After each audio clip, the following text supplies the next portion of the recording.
Pada kesempatan kali ini kita akan membahas tentang the origin of energy. Dari manakah sebenarnya sumber energi dan bagaimana hubungannya dengan terjadinya aging sebetulnya ya. Oke. Nah, kita lihat dalam kehidupan ini begitu banyak jenis atau rupa-rupa dari makhluk hidup, baik yang hewan ataupun juga tumbuhan. Dan baik hewan ataupun tumbuhan termasuk manusia di dalamnya juga itu juga sangat beragam sekali ya, bentuknya, warnanya dan sebagainya. Namun meskipun beragam begini, sebetulnya di tingkat seluler itu banyak yang sama sebetulnya. Mekanismenya, reaksi-reaksinya banyak yang sama di tingkat seluler. Karena apa? Karena memang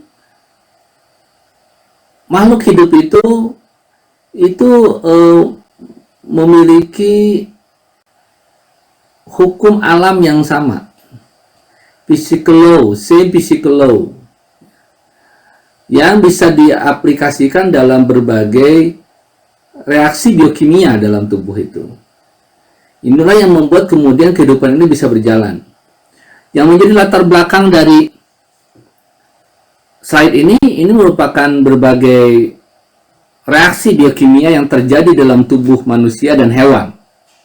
Itu mirip semuanya, ya, banyak yang mirip. Ada beberapa yang berbeda, tetapi sebagian besar mirip. Itulah yang membuat kemudian manusia bisa bertahan karena apa? Atau makhluk hidup bisa bertahan karena untuk bisa hidup itu memang reaksi-reaksi ini harus berjalan. Tapi untuk apa sebetulnya reaksi-reaksi ini dilakukan?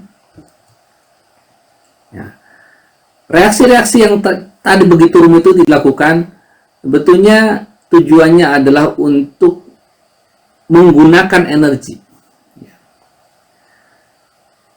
Untuk bergerak, untuk beraktivitas kita memerlukan energi. Energinya itu dari mana? Energinya berasal dari dalam sel tubuh manusia.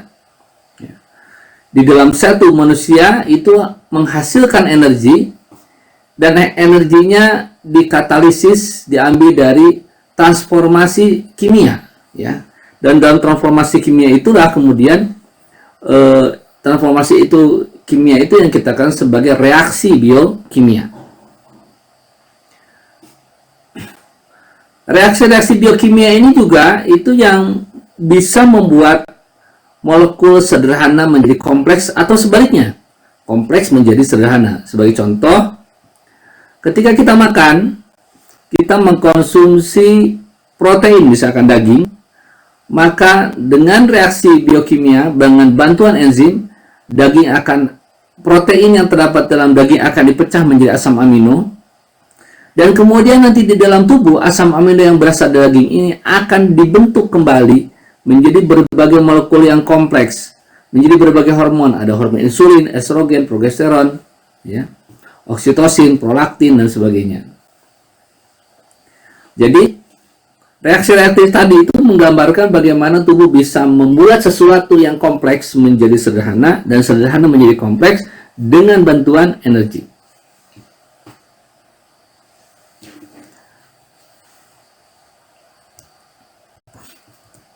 Nah, metabolisme ini adalah satu set integrated chemical reaction, ya, jadi satu kesatuan dari reaksi kimia yang terjadi dalam tubuh yang membuat kita manusia memiliki kemampuan untuk mengekstrak energi jadi dari lingkungan, ya. Kemudian digunakan untuk berbagai fungsi dalam tubuh, yaitu membuat protein yang esensial, yang membuat protein, membuat lemak, ya, itu berasal dari energinya berasal dari lingkungan.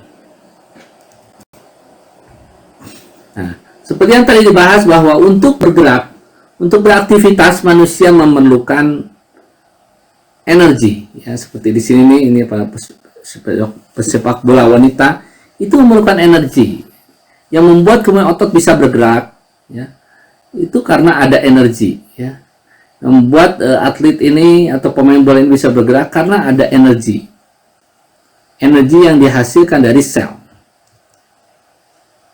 Nah, pertanyaannya, ini menjadi PR ya, nanti tolong diketik jawabannya ya, nanti diketik di Word, kemudian dikirimkan kepada saya melalui Live Unpad nanti ya. Nomor 1, apa yang diperlukan manusia untuk dapat beraktivitas atau bergerak? Yang kedua, tentu jawabannya energi nomor 1 ya. Yang kedua, dari mana? Selain energi, apa lagi yang diperlukan? Yang kedua, dari mana energi pada manusia berasal?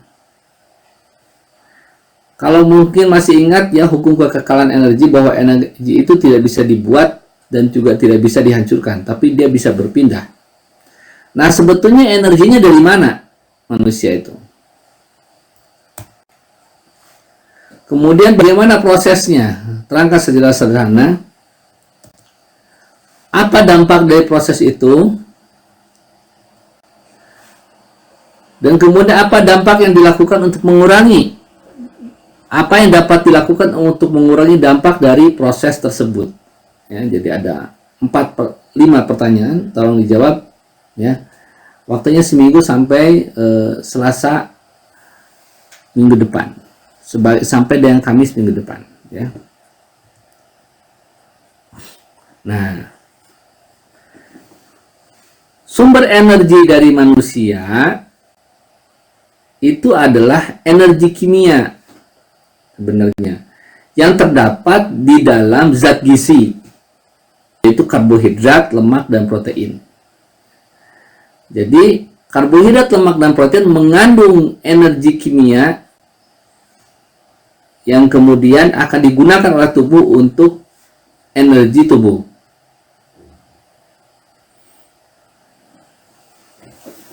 Nah, namun tidak serta-merta bahwa kita bisa mengambil energi kimia yang terdapat di karbohidrat, lemak, dan protein. Terdapat beberapa tahap ya, agar tubuh kita bisa menggunakan atau mengekstrak energi yang berasal dari karbohidrat, lemak, dan protein. Tahap pertama, digesti, kemudian absorpsi. Dikunyah dulu, diabsorpsi dengan bantuan enzim, kemudian ditransportasikan.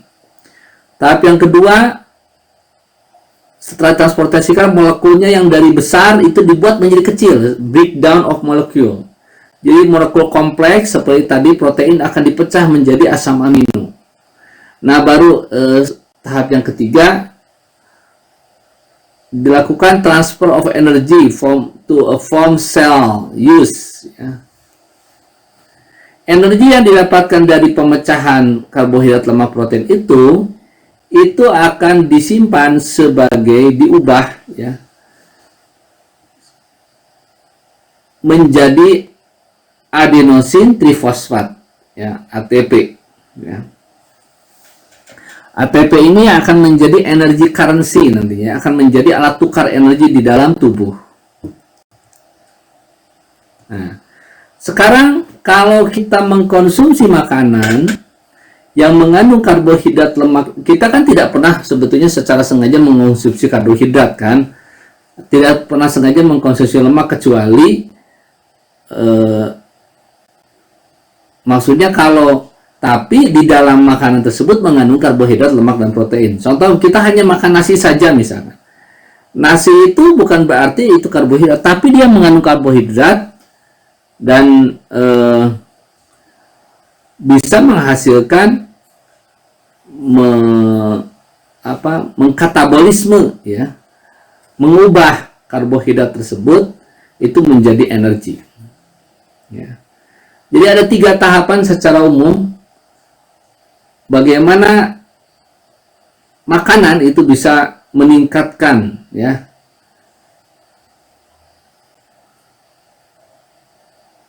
atau bisa menghasilkan energi ya. Nah, dari mana sebetulnya energi kimia yang terdapat dalam karbohidrat, lemak, dan protein itu berasal? Ternyata energi tersebut asalnya berasal dari matahari. Jadi matahari memancarkan foton. Foton itu adalah elektron ya ditangkap oleh daun dengan proses yang disebut dengan fotosintesis. Fotosintesis ini akan mengubah CO2 dan H2O ditambah dengan ATP energi yang berasal dari matahari ini akan diubah menjadi C6H12O6 tambah O2 tambah 6O2. Inilah yang disebut dengan glukos atau karbohidrat ya, C6H12O6. Satu-satunya makhluk di bumi ini yang bisa mengubah langsung energi dari matahari menjadi molekul lain adalah tumbuhan. Ya.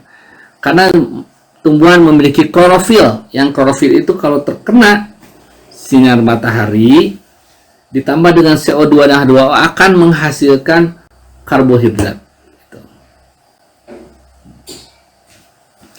Nah, kemudian tumbuhan akan menghasilkan oksigen, oksigennya digunakan oleh makhluk hidup lain, ya, tumbuhan dan hewan, untuk digunakan dalam proses respirasi untuk menghasilkan energi. Jadi kalau pada fotosintesis itu